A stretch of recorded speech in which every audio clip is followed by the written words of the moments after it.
All right, I just read this Bible verse. It made me think, uh-oh, Calvin is right. Calvinism. Oh no, I'm a Calvinist. Look, whenever this guy was complaining about Jesus saying, you said you're the bread of da-da-da-da-da, he says, no one can come to me unless my Father who sent me draws him, and I will raise him up at the last day. Uh-oh, sounds like Calvinism. Look, the thing I see with Calvinism or neo-Calvinism is that we don't need to preach the gospel. We don't need to witness to people because, they're going to get saved whether or not, we like it or not. Look, that's insane. Let me make it more clear. Like, okay, when I was a kid, I got introduced to different types of music that never would I've ever just stumbled upon by myself. So when I was in 8th grade, I became friends with this guy named Scott Yates, and he liked a lot of heavy metal like Van Halen, Quiet Riot, Def Leppard. I never knew I liked that stuff. I never heard it on the radio. I listened to, Z93 at the time, and I just had no clue that I was going to like any of that stuff until I met Scott. So he was like preaching the gospel of Van Halen to me, man.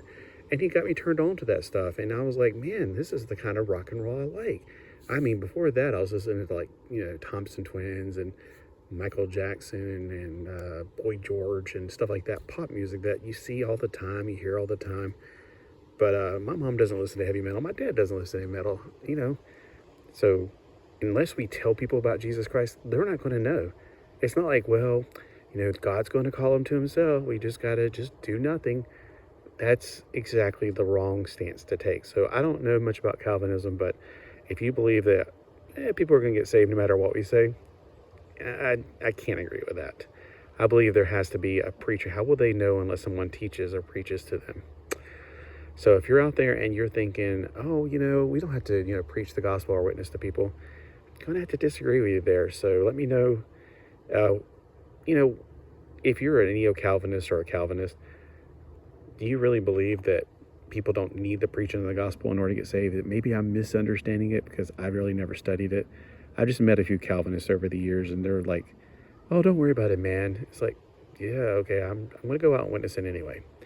So, if you think that no one can come to the Father unless the Father who sent me draws them, we don't know who those people are. They don't have signs on their head saying, I'm going to be drawn by the Father. I'm not going to be drawn. They don't have that. I mean, you meet people and you go, after a while talking to them, sometimes you even think you're hitting a dead-end road, but then years later they come up to you, hey, I got saved. And it's like, whoa. And sometimes the Holy Spirit works on you. When I was in high school, there was an underclassman. I was like at 11th grade at this time, and I never would have met them. They were none of my classes. I had all the higher accelerated classes, and even if he had higher accelerated classes, he's like a 9th grader. He's not going to be in my classes unless it's like art or something. But anyway, we had a bond threat, so we had to go out, sit outside in the freezing cold in the gym, not the gym, what is it called around the football field? Whatever it is. And I just happened to hear him talking to some other people, and I'm like, started witnessing to him. I don't know this guy from Adam. I just talked to him, and he was very, very interested in what I had to say, which blew my mind. So I kept on teaching him about the gospel and showing him, talking about Jesus. And he kept on asking questions because he was really stuck on a certain sin, sexuality. And I just said, look, ultimately you're going to have to make a decision. Do you want to receive, to know, to believe in Jesus or not? And a few days later, he happened to run up to me in the middle, like, hey, Scott. I was like, what? I'm like, I didn't even recognize him at first. He's like, I did it. And I'm like, I tell you what, I don't believe in auras or any of this mystical new age crap, but I swear I saw like light around his head like a halo. Because I mean, he looked way different. He looked like he went from darkness to light. He said, I did what you said. I was like, what did I say? Because I don't remember this conversation, honestly. He's like, I got saved. I totally let Jesus in my heart. I just did it. I was like, wow, that's awesome. And I never saw him again. So you never know. You never know who you're going to reach for the gospel. So people will be drawn to the gospel, but guess what? We're going to be drawn to them to preach the gospel to them. So stick with it out there. If you are preaching to people and you feel like they're not going to get saved, maybe it's somebody else's turn to get them saved or talk to them and get them saved. Just keep on preaching the gospel.